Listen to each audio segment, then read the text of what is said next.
ভারতের ভয়ানক চক্রান্ত চলছে সারা দেশে, ভয়ানক চক্রান্ত ফাঁস। সবশেষে ফাঁস হয়েছে সিসিটিভি ফুটেজ, বেরিয়ে এসেছে আসল তথ্য। আওয়ামী লীগের মিশন আজ থেকে শুরু। নির্বাচনের আগে আরও বেশ কয়েকটি লাশ ফেলানোর হুঁশিয়ারি দিয়েছে আওয়ামী লীগ। ভারতের সাথে বাংলাদেশের আবার বেশ খানিকটা উত্তেজনা তৈরি হয়েছে। এটা দুই দেশের ফরমাল জায়গায় তো হয়েছেই, বাংলাদেশের অভ্যন্তরে নাগরিকদের একটা অংশ এই উত্তেজনার শরিক হয়েছে এবং এটা বোধ করার কারণ আছে, তারা উত্তেজনাটাকে অনেক বেশি বাড়িয়ে তোলার চেষ্টা করছেন। এ ধরনের উত্তেজনা বৃদ্ধি কারোর জন্যই ভালো হয় না, কিন্তু সেই চেষ্টা আছে। এখন আমরা খুঁজতে চেষ্টা করব কেন এটা করছেন কেউ কেউ, বিশেষ করে যখন আগামী 25 তারিখ জনাব তারেক রহমান দেশে আসছেন, সেই সময়টাকে সামনে রেখে আর অল্প কয়েকটা দিন আছে। এই অস্থিরতা তৈরির কোনো সম্পর্ক আছে কিনা সেটা খতিয়ে দেখা দরকার বলে মনে করি। গতকালের ঘটনা আমরা যদি একটু দেখি, সেটা হচ্ছে গতকাল বাংলাদেশের হাই কমিশনারকে ডেকেছিল ভারত। বাংলাদেশের ভেতরেও ঘটনা ঘটেছে, সেটাই আসবো। বাংলাদেশের হাই কমিশনারকে ডাকা হয়েছে, এটা আসলে এক ধরনের প্রতিক্রিয়া। এর আগে ভারতের হাই কমিশনারকে বাংলাদেশ ডেকেছিল। সেই হাই কমিশনার ডাকার ক্ষেত্রে কি হয়েছে সেটা নিয়ে গতকাল কথা বলেছি। বাংলাদেশের হাই কমিশনারকে ডেকে খুব কম সময়ের মধ্যে তলব করা হয়েছে, এটা একটু মনে রাখা দরকার।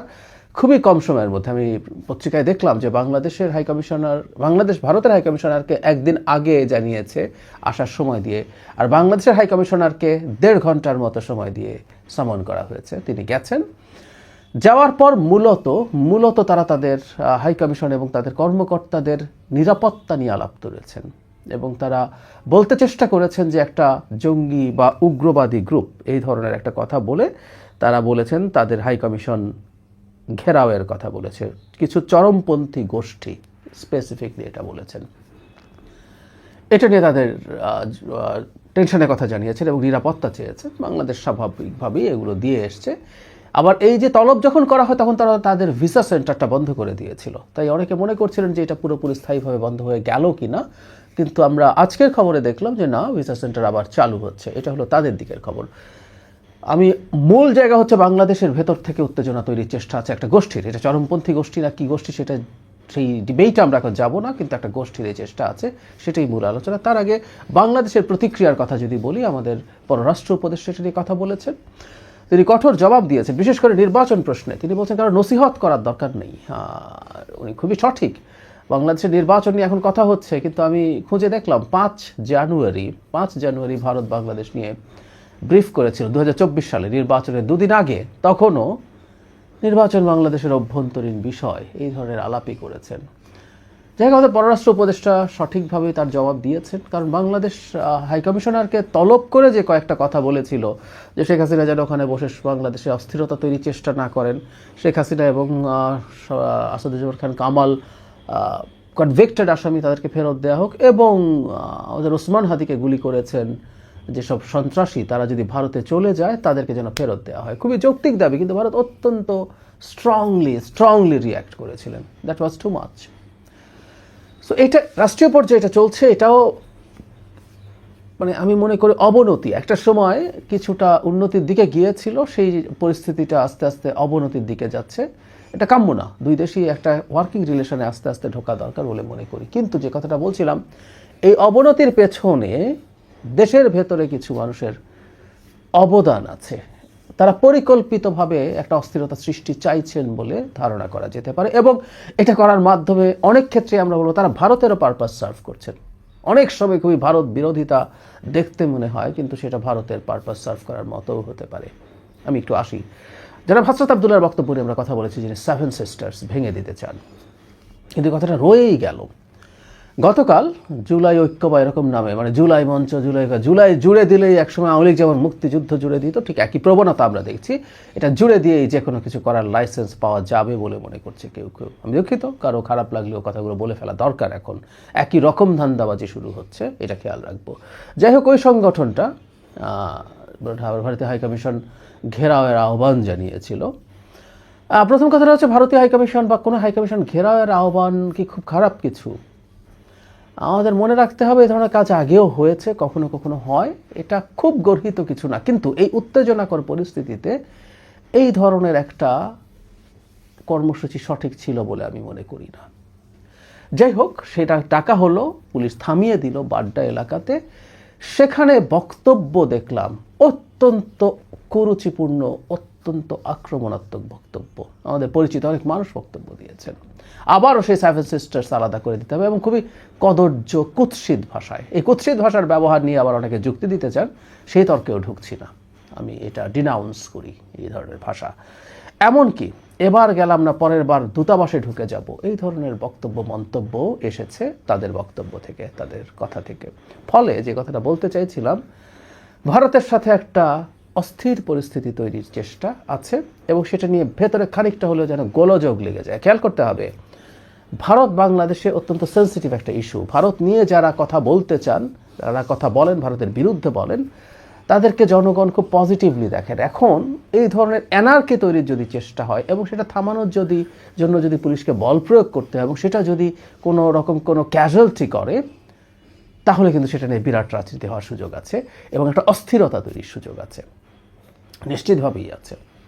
ফলে আমরা এই প্রবণতাকে আমরা ওভাবেই পড়তে চাই, এভাবেই পড়তে চাই। ভারতের বিরুদ্ধে আমাদের যৌক্তিক ক্ষোভ, রাগ আছে, অনেক ক্ষেত্রে ঘৃণাও আছে, কিন্তু আমরা কীভাবে প্রতিক্রিয়া দেখাবো সেটা আমাদের মাথায় রাখা দরকার।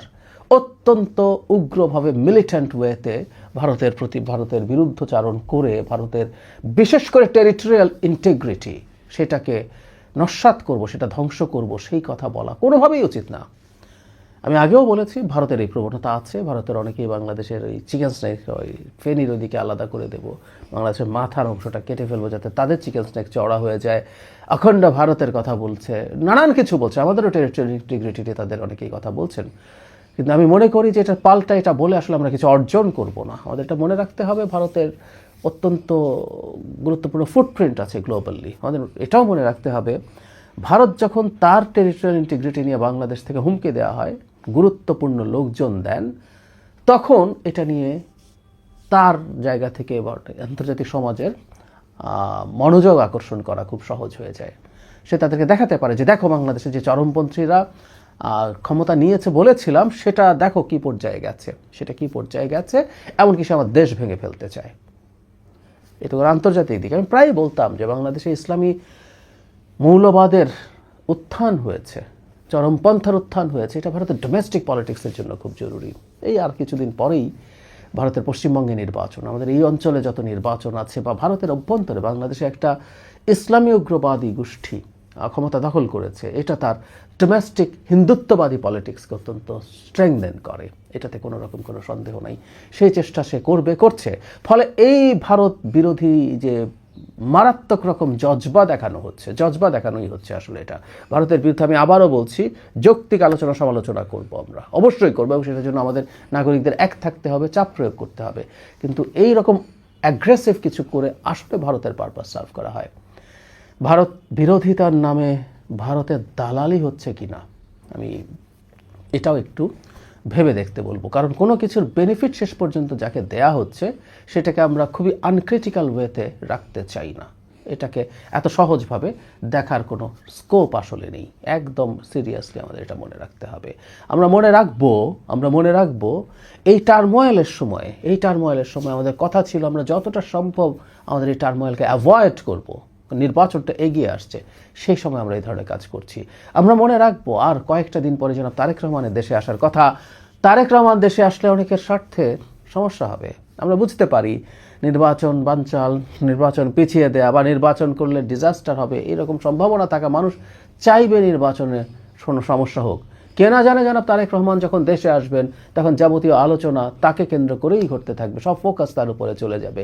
এই যে নানা দিকে নানা মানুষ বেশ কিছু মনোযোগ পেত, ট্র্যাকশন পেত, ফুটেজ খড়ি করতে পারতেন অনেকে, সেই জিনিসগুলো সব বন্ধ হয়ে যাবে। সুতরাং তারেক রহমানকে শেষবারের মতো একটু ভয় দেখানো যায় কি না, যে দেশ খুবই আনস্টেবল হয়ে আছে, দেশ খুব ভোলাটাইল হয়ে আছে, আপনি না আসুন, আমি নিশ্চিত নই, কিন্তু এই ধরনের সম্ভাবনা আমি উড়িয়ে দিতে চাই না।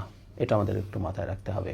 আমি আগেও বলেছি, জনাব তারেক রহমানকে কেউ পছন্দ নাও করতে পারেন, বিএনপিকে কেউ পছন্দ নাও করতে পারেন, কিন্তু বাংলাদেশের স্থিতিশীলতার জন্য, একটা স্থিতিশীল গণতান্ত্রিক বাংলাদেশ তৈরির জন্য বিএনপি যেরকম গুরুত্বপূর্ণ হয়ে উঠেছে, তাতে জনাব তারেক রহমানও একই রকম বা তার চেয়ে বেশি গুরুত্বপূর্ণ হয়ে উঠেছেন।